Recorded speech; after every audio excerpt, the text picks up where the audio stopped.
Hi, my name is Joseph Sanchez with Remington Properties. Today I'm going to talk to you about the 4 approaches to investing in vacant land. But first I want to tell you a little bit about me. I've been in the real estate business for 10 years. I've done resale, I've done new construction, investment properties, but my favorite is vacant land. Something my dad told me when I was a kid was to buy land because they're not making any more of it. And for some reason that stuck with me. So 10 years ago I started buying land when I got into the real estate market, and since then I've done hundreds of transactions in vacant land, residential and commercial. So the 4 approaches of vacant land, investing in vacant land. The first is to buy and hold.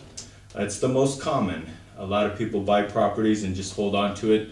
And like my dad did, he bought a piece of land for all the kids, all his grandkids, so he can leave them something. The second is to buy and build. You can build your dream home, a second home if you're fortunate enough to, or a commercial property, a business, or even an income property. The third is to buy and sell.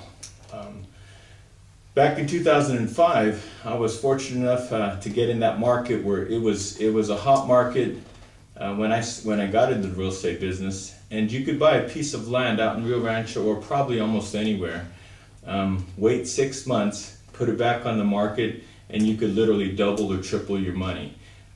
In today's market, it's not exactly that, it doesn't work like that, but you have to do a lot of improvements when you buy and sell.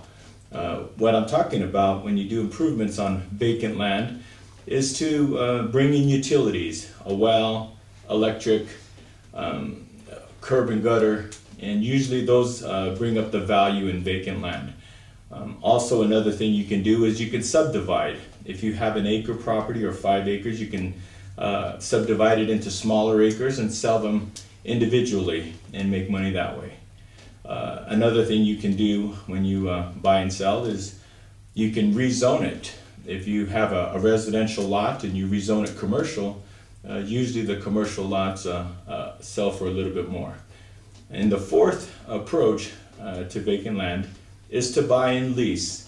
Not a lot of people do this, but it's very popular.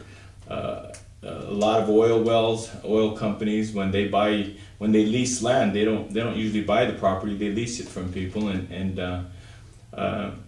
so there's a lot of money to be made that way. Another example of leasing is cell phone towers.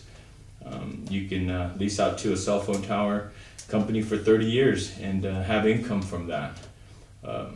Another example is farmers. Farmers grow crop, graze cattle. Another example that I did is I helped a client buy a piece of property next to a church, and the church leased it for parking space. So there's a lot of ways to make income from vacant land. So as you can see, those are the 4 approaches to investing in vacant land. And when you compare it to stocks or other investment properties, vacant land just seems to make sense. Vacant land is not hard to find. Vacant land, if you do it right, it's also pretty inexpensive. There's also not a lot of work to it, like rental properties, fixing toilets or air conditioning and things like that.